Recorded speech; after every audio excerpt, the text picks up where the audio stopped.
Hey everyone, David Kennedy here, and in today's video I'll be looking at Ableton's modulators, namely the envelope follower, the LFO, and the shaper. You'll learn how to do a bit of this,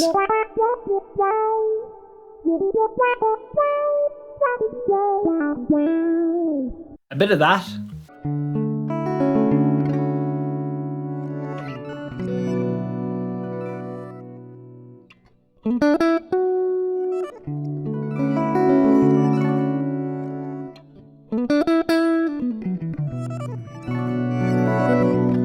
and some of this.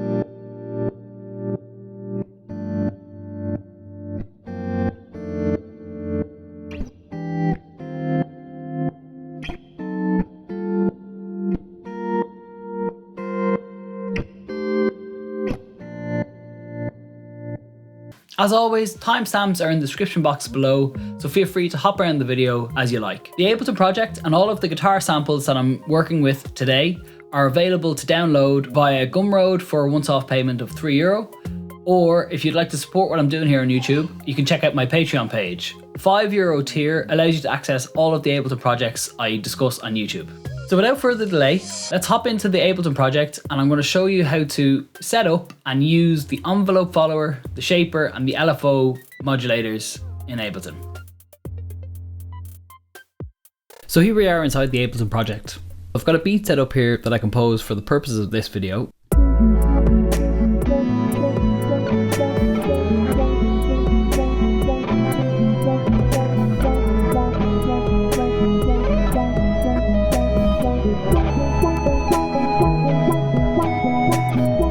So that's the beat, and then if I solo out the envelope follower, in this instance, you'll hear what it's doing.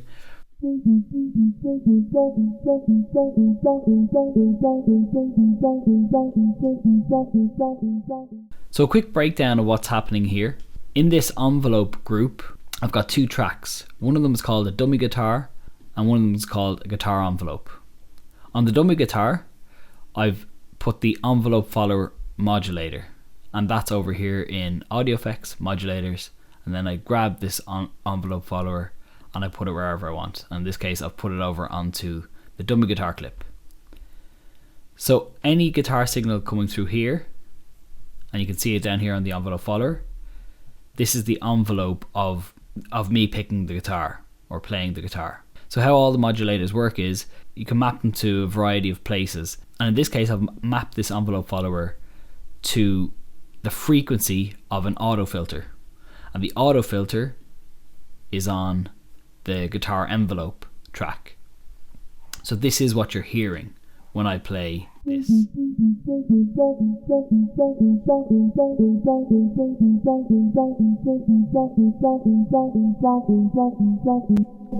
So basically the signal that I play on the guitar is being mapped to this filter. So every time I play something, it will activate this auto filter as I play it live in real time. Also what's controlling the amount of auto filter involved is the dynamic at which I play. So I'm just going to switch these to in now, grab my guitar and show you a bit of a live demo here of this. So as I play here,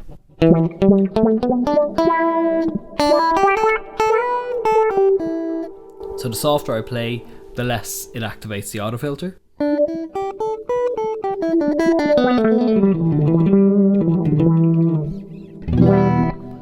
And then you'll see here on the dummy guitar clip, if I switch over, every time I play, that recognizes the envelope of what I play, and this envelope is what's being mapped to wherever I want, in this case the auto filter. Then if I quickly go through the parameters here, the rise and fall are like your attack and release. The gain is to do with input gain, and then the percentages here, if I do from 0 to 100, that will mean wherever I map it to, so in this case the auto filter, it'll be right the way down and it will go right the way up. So I felt the happy medium here was 13% to 81%. That gave me the auto filter effect I was after. So feel free to screenshot these settings, but as I said before, the whole project is available to download from the description box. So next we're going to look at how I'm using the LFO modulator in this context. So onto the LFO modulator. What this does is it sends a sine wave or any wave you want to a particular effect, and the type of wave that it's sending and the speed at which it's sending and the depth at which it's sending is what controls whatever parameter you send it to. In the context of this, I've just played harmonics on the guitar, and I'll let you hear this quickly.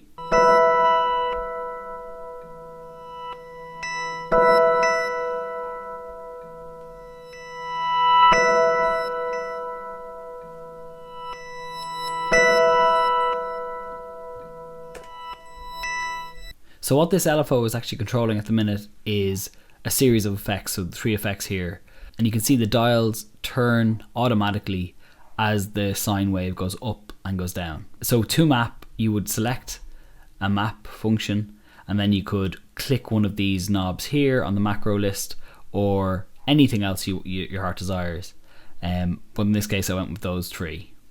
And these create kind of pitched delay effects. So as I play the harmonics, you get that kind of crystallizer effect. Within the LFO itself then, you can control the rate at which it triggers. So in this case, I've set it to 1 bar.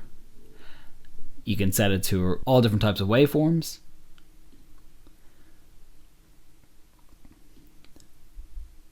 And you can set the depth. You can control the phase, and you can control the offset.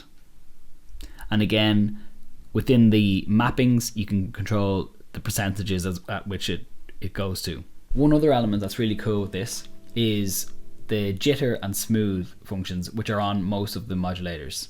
So jitter will just add a bit of chaos to the whole thing. And if I put that to 100% just to show you exactly what's happening here, and you can see the dials are going crazy there as well. So if I play that.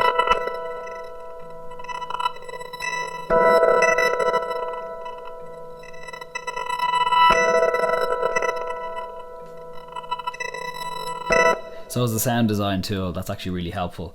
And then similarly, if smooth was the opposite, the smoothness dial will be more obvious here when I've set it to a triangle wave.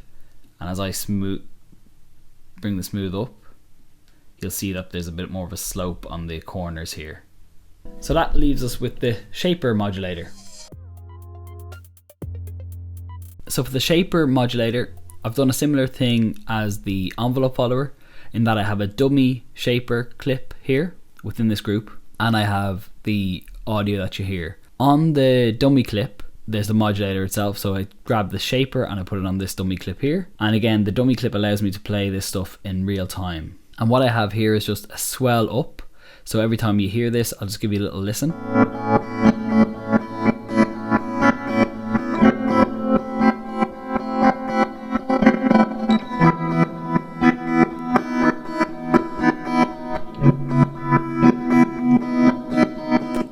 So by itself on this clip, it wouldn't do anything, but because I've got it mapped somewhere, it's actually making the effect sound.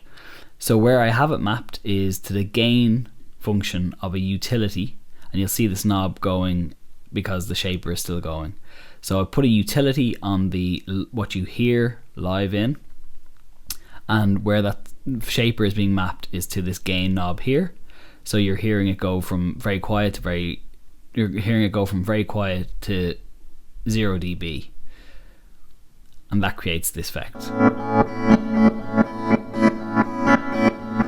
And then from there I can control things like the rate, the depth again, the offset and phase, and the smooth and jitter. One other thing to note here is I've automated the jitter effect on this clip. So you'll see here that the red lines here are where I've automated the jitter, and you can do that in envelopes. In the clip view, which you get to by hitting Shift and Tab, and then you can go to envelopes and you can automate whatever parameter you want within there. So I'll play this once more, and you'll see the jitter every now and again. It goes up to 100% and then comes back down. That gave a bit of grittiness in the context of the beat.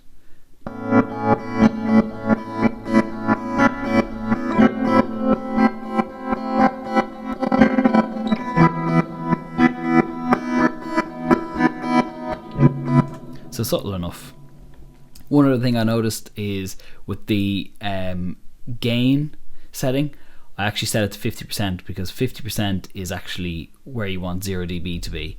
when I did it to 100%, it was clipping everything because it went up to 100% volume. And obviously the beauty of the shaper is it allows me to draw in any shape I want. So I can literally pick a spot here, and anything I draw in will be the shape of the signal.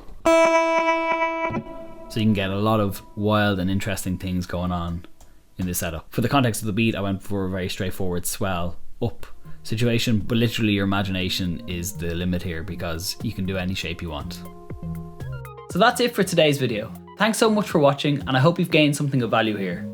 If you have, please consider hitting the subscribe button. It really means the world to me. This has been David Kennedy, and I'll see you in the next one.